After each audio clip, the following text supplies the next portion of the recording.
Hi guys, I'm back again. So the problem solving investigation, as you all know, happens after we've learned a new set of skills.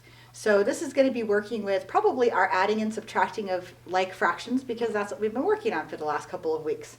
So basically it involves giving you some sort of story problem scenario where you've got to find the information in the story problem, plan out the problem, solve it, check it, all those good things. So let's go ahead and get started.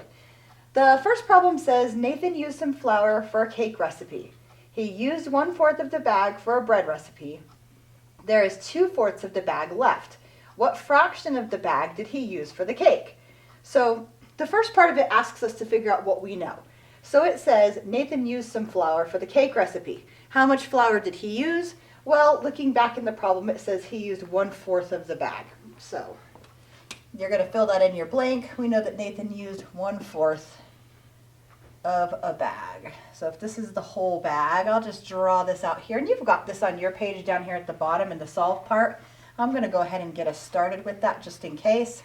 So if we have the fact that he used 1/4, this fraction bar is set up into fourths.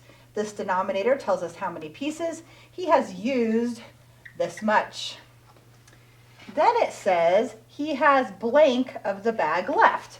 Well, the problem says he has 2/4 of the bag left. So if I'm looking at my fraction bar, he's used 1/4. He has this part that's left, right? This is 2/4 right here, because this is 1/4 and this is 1/4. So this is what's left. That's what's left over. Now, how can we figure out how much he's used for the next thing? So back to number one. We know that he used 1/4 of it for the bread recipe. 2/4 of it are left, and we need to figure out how much is used for the cake. So this is the bread. This is how much is left. This part represents the cake. So if this is the cake, what fraction does that represent? 1/4. So you are able to take that and fill it in your blank right there.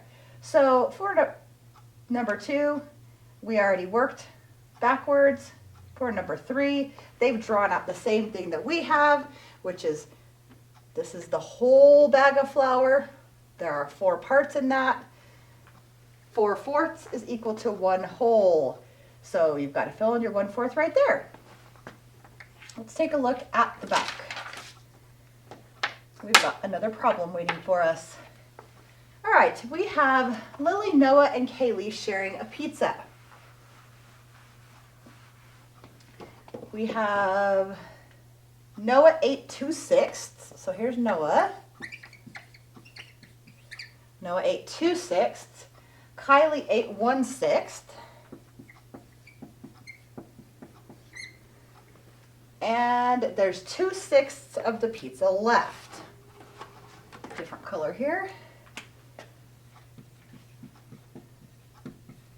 They want to find out what fraction of the pizza Lily ate. So we're also asking about Lily because we don't know how much Lily ate yet. So like the last problem, let's use a fraction bar to help us. My fraction bar is going to be split up into sixths because all 3 of these fractions deal with 6. That means there are 6 pieces. We can go into this and we can label what we know. So Noah ate 2/6, so 2/6 is right there.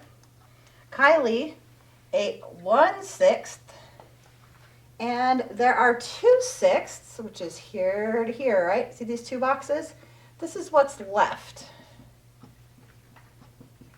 So of this fraction bar, this is what Lily ate.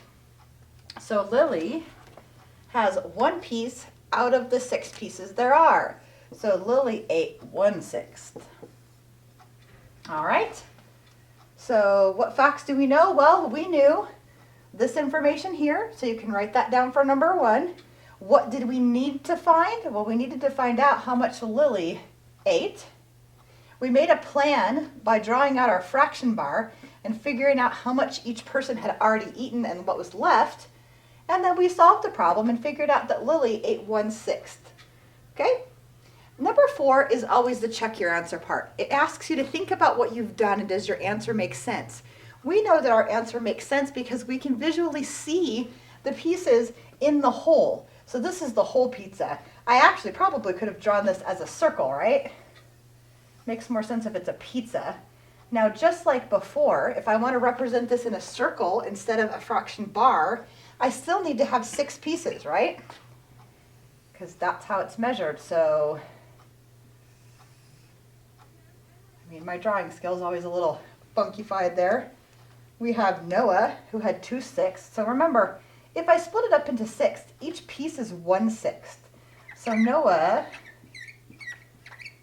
has 2 of these, right? Because he has 2 sixths that he ate. Then we have Kylie, who ate 1/6. And we have 2 sixths that are left over. And we can see yet again that Lily had 1/6 because that's all that's left. So there's another way to represent it with the circle graph instead of the bar graph. On the second page, let's do one together and then I'll let you guys try the rest out. So making sense of problems. Chloe did some of her homework before dinner. She did 2/6 after dinner and she has 1/6 of her homework left. Well, why don't we keep this up because here we are working in sixths again. So we're just going to recycle this last math problem, okay? Going to just take these out, make it workable. All right. So let's get rid of these guys because they're no longer part of this problem. Let's work with what we know. So it says Chloe did some homework, but we don't know how much she did yet. She did 2/6 of it after dinner. So 2/6 after dinner. So I'm going to represent that like this. She has 1/6 of her homework left. Okay, so this is what's left. This is 1/6. And it says, how much did she do before dinner? Okay, so this is after dinner. This is what's left. This represents before dinner. So how much does she have here? Well, that fraction is 3 pieces out of the 6 pieces that there are. We need to be careful with this one because it says write it in simplest form. Now you guys probably remember from last week, if we're simplifying a fraction, we have to make it smaller. And the only ways to make things smaller are either to subtract or to divide.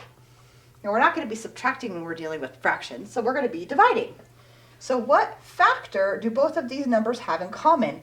What can I divide out of them that they would be able to work? It just so happens that I could divide a 3 out of the top and the bottom. So 3 divided by 3 is 1, and 6 divided by 3 is 2. So this is the correct answer in simplest form. It is the smallest form. I know I can't make it any smaller, so we are set for that one. I think you guys should be okay for the rest of it. If you have any questions, your parents know how to get a hold of me, either through Class Dojo or through my email. Good luck!